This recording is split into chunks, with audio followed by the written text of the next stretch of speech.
je vais vous parler aujourd'hui des croyances populaires anciennes dans l'ouest de la France. Les croyances celtiques, puisque dans l'ouest c'est essentiellement celle-là dont on parle, reposent d'abord sur une certaine idée du destin, non comme quelque chose d'inéluctable, contre lequel on ne peut rien, mais plutôt comme un futur capricieux qu'il vaut mieux ne pas contrarier en observant les oracles et surtout les prévenances.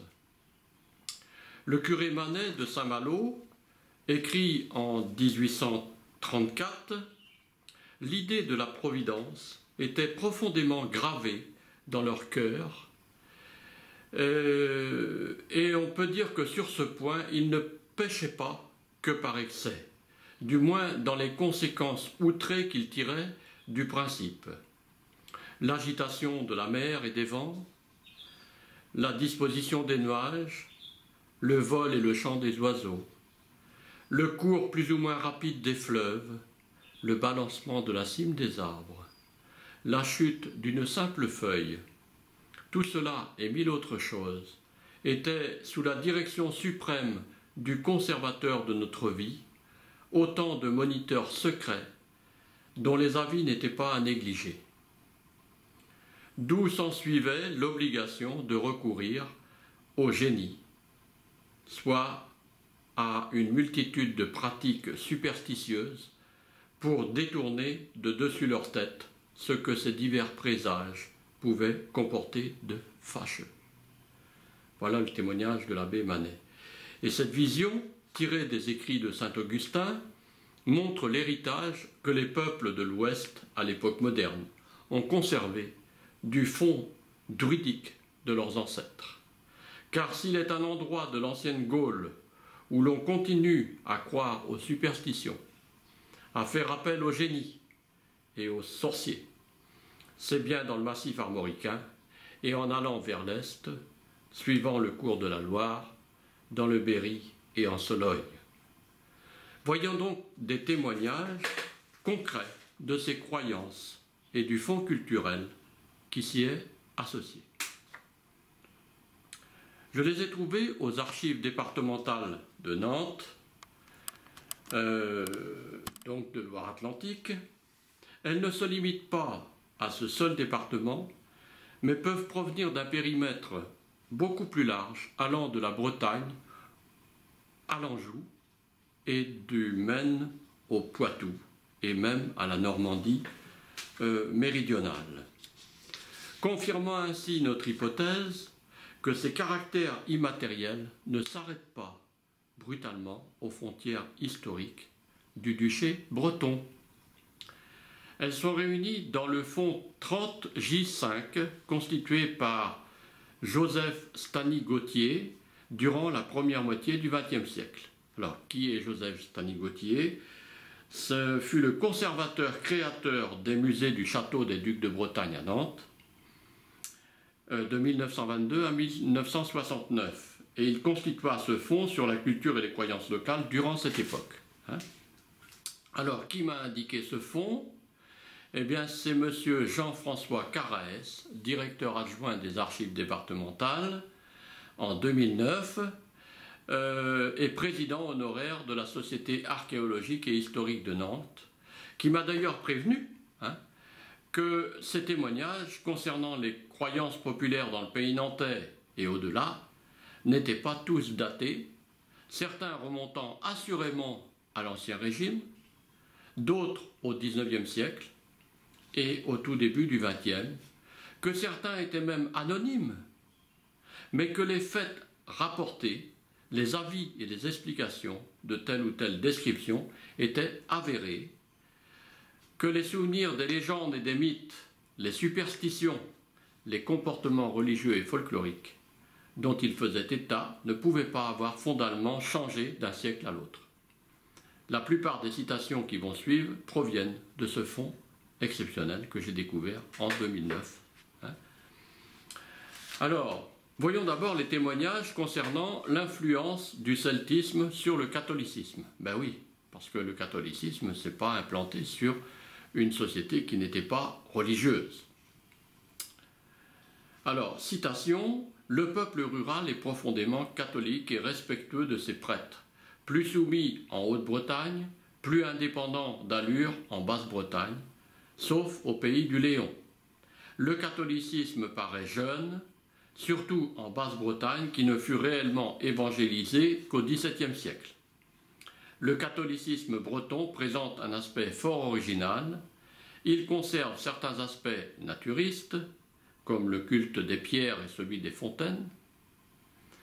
Souvent consacré par une chapelle, il est très jaloux du culte de ses saints locaux qui, pour la plupart, ne sont pas reconnus par la géographie romaine. Alors ce témoignage vient des archives de Nantes et notamment du père Manet. Et il confirme bien que l'implantation du catholicisme en Bretagne est relativement récente et que les prêtres locaux, tout en ayant une influence forte sur le peuple des campagnes, montrent un certain esprit d'indépendance vis-à-vis de la tutelle pontificale. La plupart des membres du bas clergé sont issus de la région et ne font qu'épouser les volontés de leurs paroissiens. Lorsque ceux-ci ont décidé de la sainteté d'un des leurs ou du caractère sacré de telle pierre ou de telle fontaine, ils ne sauraient s'y opposer.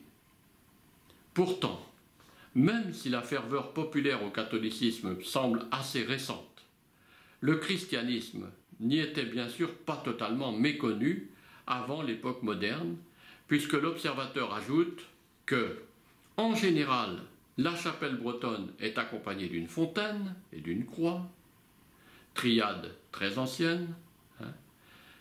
La chapelle peut avoir disparu et la croix être substituée à la chapelle pour perpétuer le souvenir du lieu saint. Parfois même la croix est absente, mais ce qui ne manque jamais, ou à peu près jamais, c'est la fontaine. Donc fontaine, croix, chapelle. Voilà le syncrétisme.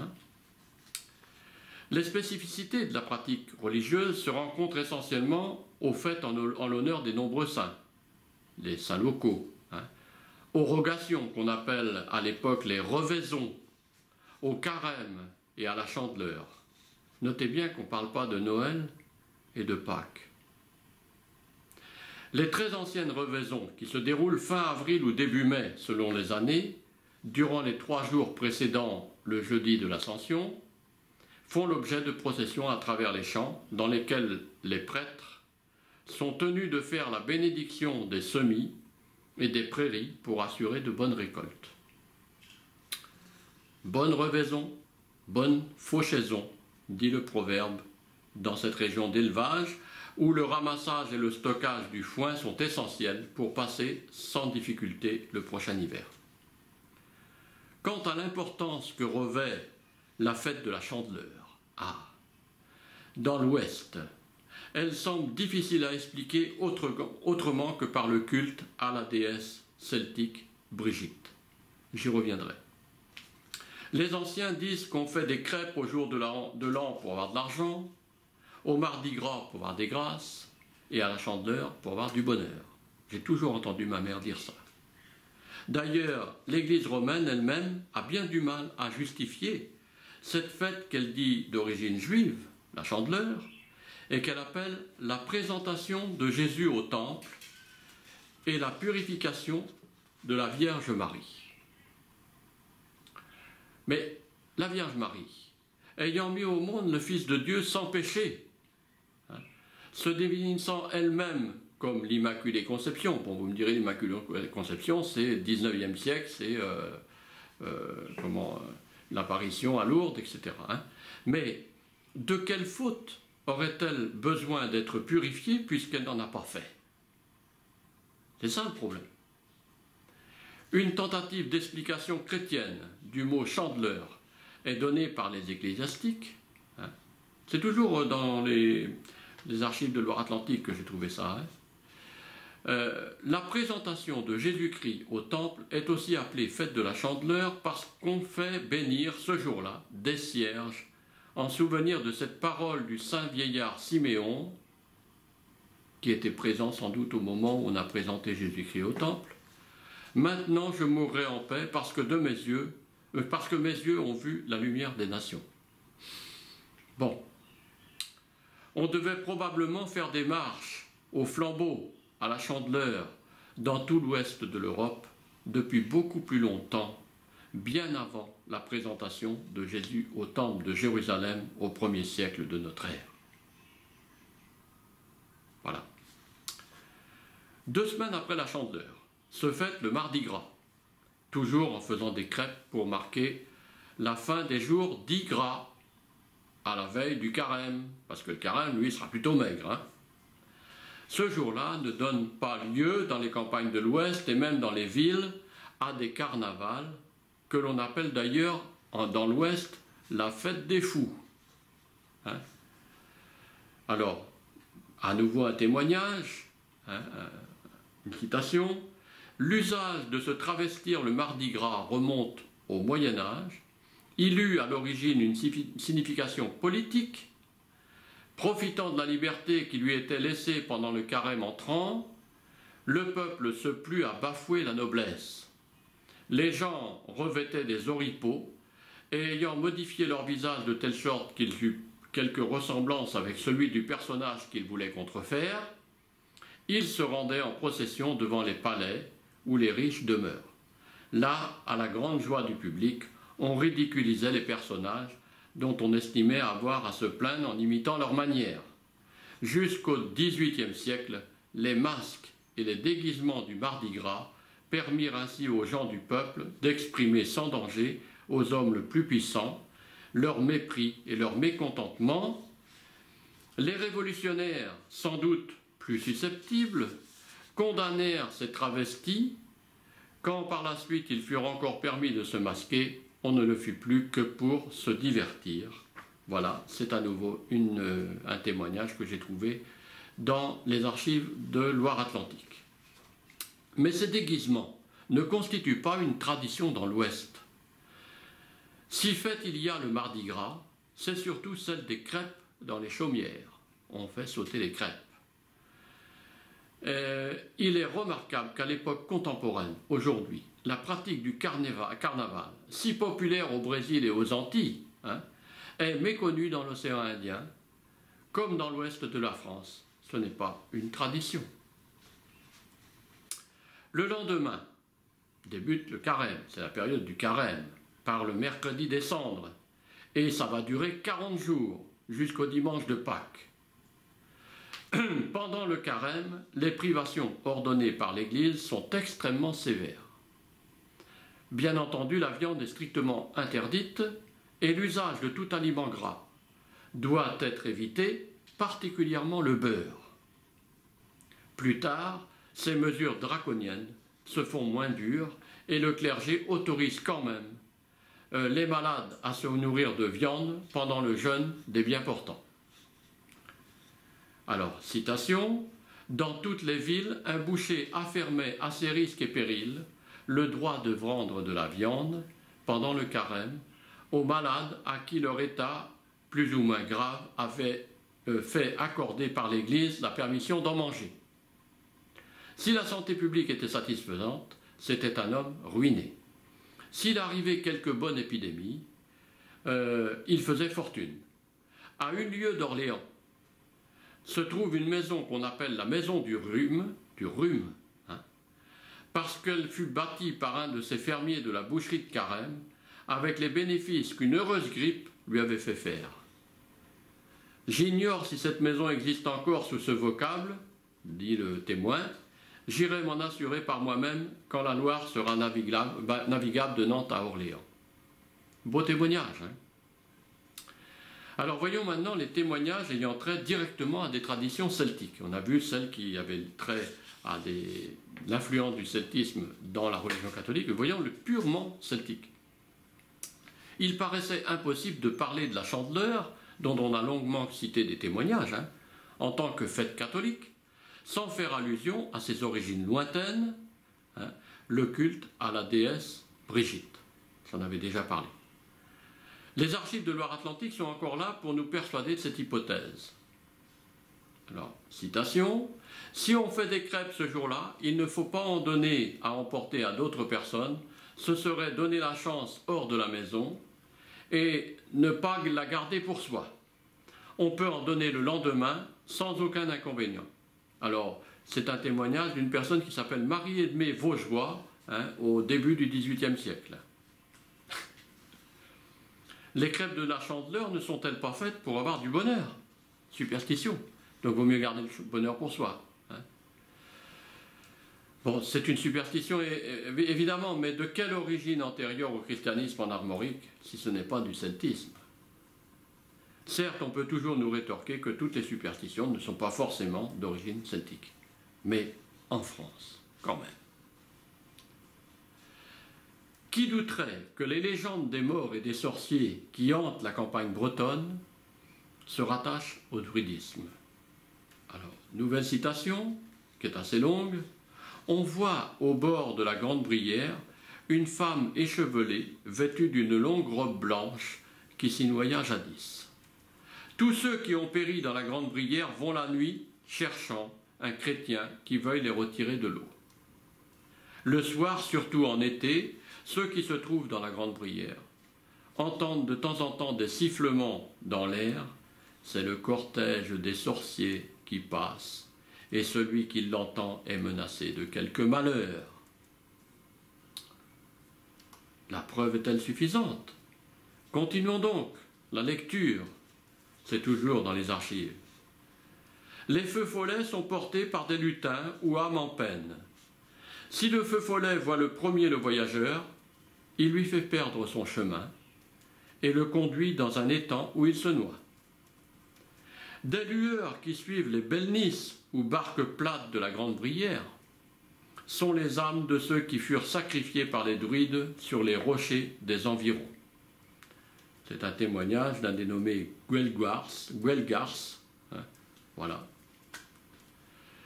Là, nous avons quand même une référence au druidisme, direct. Et cela ne se passe pas à l'extrême ouest de la péninsule armoricaine, mais au fin fond des monts d'Arrée ou bien dans les montagnes noires, mais en plein pays nantais, aux portes de Saint-Nazaire, la Grande Brière. Alors, si cette preuve ne suffit pas, lisons encore. Nouveau témoignage. Une petite couronne de feu que l'on voit la nuit de Saint-Jean au-dessus de l'étang du Fief, en Loire-Inférieure, indique peut-être une âme en peine. Elle se montre où disparut une châtelaine qui, ayant voulu soulever la pierre qui recouvre le trésor enfoui près de là par le duc de Mercœur, glissa dans l'eau et se noya. Alors, c'est un témoignage de Jean du Bouffet. Voilà. Alors ici, la légende et l'histoire se confondent, car Mercœur, gouverneur de Nantes sous Henri III, a bien existé. Son idée folle de vouloir restaurer le duché breton durant les guerres de religion entre catholiques et protestants est anéantie à la signature de l'édit de Nantes par Henri IV en 1598. Et l'histoire a retenu que Mercœur accepte sa reddition contre une forte somme d'argent versée par le roi de France. Son trésor aurait-il été enterré près de l'étang du Fief?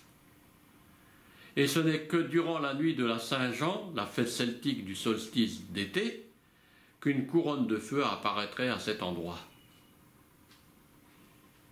Superstition. Les légendes et superstitions liées aux eaux des lacs et des étangs sont très nombreuses en Bretagne. Nouvelle citation. À Bethléem, non loin de Locminé, Morbihan, on mène les vaches et les brebis, dont le lait n'est pas assez abondant, boire à la mare au beurre, qui doit cette vertu à une nourrice qui y fut noyée à la Révolution. À la Révolution. C'est un témoignage de Herpin. Il y a les noms là. À Saint-Aignan, en Loire-Inférieure, on fait prendre aux personnes malades de la teigne des aliments trempés dans le lac de Grandlieu et on leur couvre la tête avec du linge qui y a été imbibé. C'est un témoignage de Auger dans le dictionnaire de Bretagne. Ces croyances, qui sont liées totalement à l'eau, ces croyances ne touchent pas que le milieu populaire, puisqu'un document témoigne d'une singulière coutume juridique une singulière coutume juridique. Alors, avant la Révolution, le lac de Grandlieu avait haute, basse et moyenne justice. Le tribunal siégeait dans un bateau, à 200 pas du rivage, et lorsque le juge prononçait sa sentence, il devait, de son pied droit, toucher l'eau. Alors, c'est un témoignage de Pancher et Chavalère, description de la Loire inférieure, vers 1810. Le pauvre juge dont il est question pense sans doute qu'en faisant cela, il aura moins à redouter la colère des sorciers du lac, s'il se trompe de verdict, car pour lui, comme pour tous les habitants de la région, les eaux sont habitées par les esprits des morts. Donc là, quand il trempe son pied, c'est que les morts vont lui inspirer la bonne sentence. Deuxième témoignage, autrefois les marais de Brière avaient un rez-de-chaussée et une cave. Le tout appartenait à la famille de Jaffet et aux Corrigan, et chacun occupait à son tour le dessus et le dessous. Mais les hommes, qui étaient déjà des maugrébins, c'est-à-dire des mécréants, profitèrent du moment où ils demeuraient au meilleur étage pour murer dans la cave leurs voisins, si bien que tous sont restés là depuis, sauf le petit charbonnier qui s'est enfui par la cheminée et qui est devenu le génie de malheur du pays. Si la Brière monte, le niveau de l'eau, c'est que les Corrigans la soulèvent pour venir réclamer leur étage. Et si les perches descendent, c'est-à-dire on se déplace avec des perches en Brière, c'est qu'ils attirent à eux tout ce qui s'enfonce sous la terre. C'est un témoignage d'Émile Souvestre, les derniers paysans. Voilà. Les Briérons manœuvrent bien leur barque à l'aide d'une perche. Alors ces histoires pour enfants sont peut-être risibles. Elles concernent pourtant des lieux angoissants pour qui ne les connaît pas. Je les connais, je suis né pas loin de la Brière. À cette époque, les marais de Brière peuvent devenir des pièges mortels, les habitants se laissant parfois surprendre par une brusque montée des eaux lors de grandes marées. Confrontés à ces situations éprouvantes, ils n'ont d'autre explication que celle de leur imagination. Dans le sud de la Bretagne, vers le Poitou, ce n'est pas différent. Sur le lac de Grandlieu, il arrive que sans cause apparente, c'est une nouvelle citation, les eaux éprouvent une agitation extraordinaire. Forte vague, explication du peuple, à la pointe orientale se trouve une petite île sablonneuse, à peu près ronde, dite l'île d'Ain. D'accord ?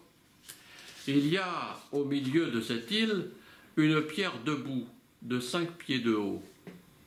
Elle sert, selon une vieille tradition, à boucher l'entrée d'un gouffre qui a vomi l'eau du lac. Ce gouffre renferme un énorme géant qui, par les efforts qu'il fait pour se délivrer de sa prison, excite les tempêtes. Voilà ce qui ferait que le lac de Grandlieu aurait des phénomènes de marée alors qu'il n'a aucun lien avec l'océan. Il faut bien se mettre ça dans la tête. Alors c'est Thomas de Saint-Marc qui raconte ça dans les mémoires de l'Académie celtique. D'accord ? Explication, le lac de Grandlieu, avec ses 3500 hectares, est le plus grand lac naturel de plaine en France. C'est le plus grand lac naturel de plaine en France. Situé près de la côte atlantique, mais n'étant pas relié à la mer, comme la Grande Brière, il subit néanmoins parfois de véritables tempêtes. Du fait de sa faible profondeur, les eaux peuvent devenir très agitées et détacher et transporter d'immenses parcelles de roselières, jusqu'à 1 hectare, qui forment des îlots dérivants particulièrement inquiétants.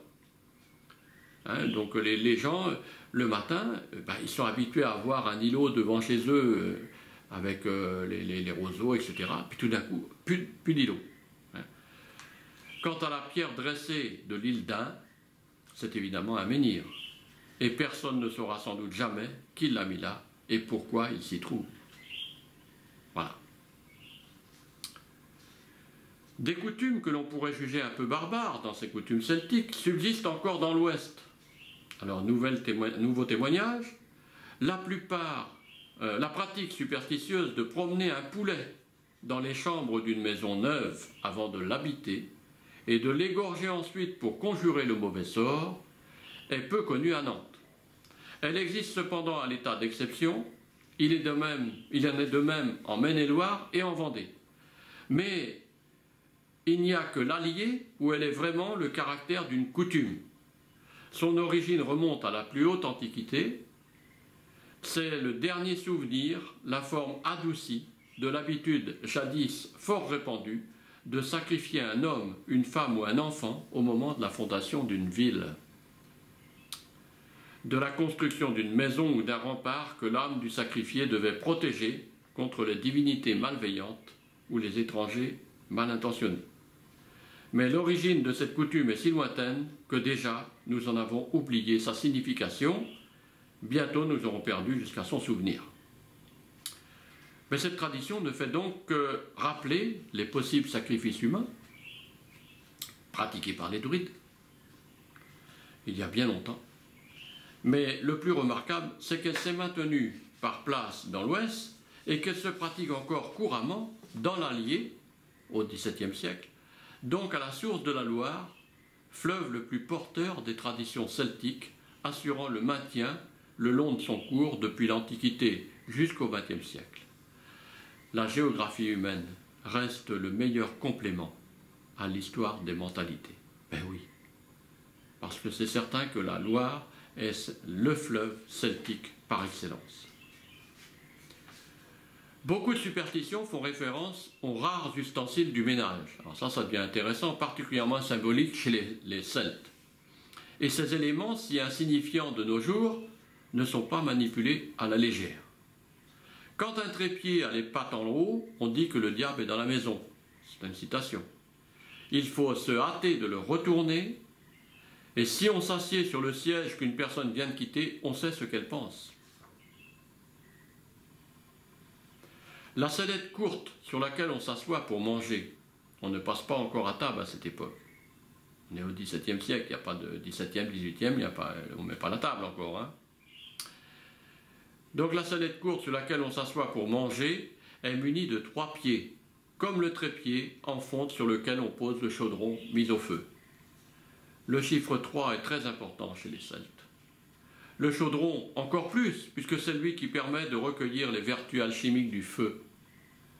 Mais ce qui reste le plus symbolique de toutes les croyances celtiques, c'est le culte de l'eau, surtout celle des fontaines. Le fond de toute la médecine druidique, c'est le culte des eaux, nous dit Brigitte Collier, qui a écrit « L'eau et le sacré, les cultes thérapeutiques autour des fontaines en France du Moyen-Âge à nos jours », publié par les presses de l'université de Laval. Donc c'est quelqu'un qui a fait des études universitaires. La délimitation géographique des fontaines sacrées en France, à l'époque moderne, corrobore l'hypothèse que ces activités cultuelles concernent d'abord le littoral atlantique, mais aussi des provinces continentales accessibles par la Loire, fleuve que l'on peut qualifier d'authentiquement celtique. Alors, témoignage à nouveau, ça c'est de M. Baudouin, contribution à l'étude de la pathologie préhistorique, les fontaines qui guérissent, culte des eaux et maladies préhistoriques, Gazette de Paris, 1903. Et voilà ce qu'il écrit. La façade atlantique, avec les points forts que sont la Bretagne, les Charentes et l'Aquitaine, compte le plus grand nombre de fontaines. En s'enfonçant vers l'est, l'arc se gonfle du Limousin, des départements du centre et enfin de la Bourgogne, avec au nord de celle-ci la Champagne qui fait bonne figure. Cet ensemble réunit l'essentiel des dévotions. Donc on a bien un arc qui prend toute la côte atlantique pratiquement, de la côte sud atlantique, et tout l'arrière-pays vers la Loire. Et ce culte des fontaines est capable des plus curieux miracles. Voilà ce que dit, ce que j'ai trouvé dans les archives, encore là à nouveau. Pour augmenter le lait, à Gouézec, en Bretagne, faire corsage déboutonné, 3 fois le tour de la chapelle Notre-Dame de Troguron, s'arrêter à chaque tour à la fontaine, s'y laver les seins, puis rentrer à l'église, dire 5 pater et 5 ave et verser une offrande dans le tronc. Voilà. Si c'est en plein hiver, il risque d'avoir froid quand même, hein, mettre les seins à l'air. À Saint-Igan, pardon, en Côte du Nord, enfin Côte d'Armor aujourd'hui, la pèlerine vide la fontaine à l'aide d'une écuelle, se rend à l'église, dit un chapelet et retourne ensuite à la maison. Pendant que la fontaine se remplit, les seins de la femme se gonflent d'un lait excellent. La femme qui s'endoure 3 fois les reins d'un ruban trempé dans une eau sacrée se croit sûre d'accoucher à terme et sans danger. Alors c'est un témoignage du docteur Liégeard, du XVIIIe siècle, les saints guérisseurs de Basse-Bretagne. Mais on ressent quand même bien dans cette dernière assertion du docteur le scepticisme presque ironique du médecin devant des médications aussi empiriques et pour certaines ridicules à partir de l'eau d'une simple fontaine. Mais repartons au passage, le nombre de fois que doit être fait le geste rituel, toujours 3, chiffre profondément celtique. Cette croyance en l'eau sacrée remonte à la nuit des temps. Alors, à nouveau, un témoignage. Le culte de l'eau des sources et des fontaines est regardé comme l'un des principes fondamentaux à toutes les religions, et en particulier celtiques et gauloises. Le dogme fondamental des vieilles religions était que les 2 principes, cause première de tout ce qui existe, sont le feu et l'eau. L'un mâle, actif et fécondant, l'autre femelle, passif et fécondé. L'origine se trouverait en Asie. Lorsque le christianisme parut, l'Église fut obligée de frapper de peine sévère ceux qui ne voulaient pas obéir à ses lois, car elle ne pouvait extirper la croyance aux divinités protectrices des sources et des fontaines. Depuis la fin de l'occupation romaine jusqu'au XVIe siècle, c'est toujours le témoignage, dans près de 20 conciles, l'Église excommunie tous ceux qui se rendent au bord des fontaines pour invoquer leur divinité ou se livrer à quelques pratiques superstitieuses. Vers le Xe siècle, l'Église, voyant qu'elle ne parviendrait pas à anéantir complètement ces pratiques, changea de tactique, de là une sorte de compromis qui, tout en ménageant les vieilles coutumes, devait faire pénétrer insensiblement dans les mœurs le culte de la religion du vrai Dieu, le culte de l'eau en Amérique, donc ça, en Armorique, pardon, c'est le titre de ce livre, le culte de l'eau en Armorique par l'abbé Midion, bulletin de l'association bretonne de 1900. Voilà. Donc pour l'abbé Midion, tout est parfaitement clair dans la tête. Et il n'hésite pas à dire que l'Église romaine, c'est pourtant sa propre hiérarchie, a usé de moyens coercitifs pour tenter de détruire la religion antérieure, mais qu'elle n'y est pas arrivée totalement et a dû faire des concessions au druidisme qu'il semble plus ou moins défendre lui-même, et il est curé pourtant. D'où une certaine fusion de rites que l'on retrouve à cette époque et même beaucoup plus tard. Eh bien ça a une énorme importance pour nos colons qui vont arriver à l'île Bourbon, parce que c'est de ces croyances populaires mi-celtiques, mi-chrétiennes, qu'ils seront imprégnés et qu'ils vont partager avec leurs épouses malgaches ou indiennes. Voilà pour les croyances populaires. À une prochaine fois.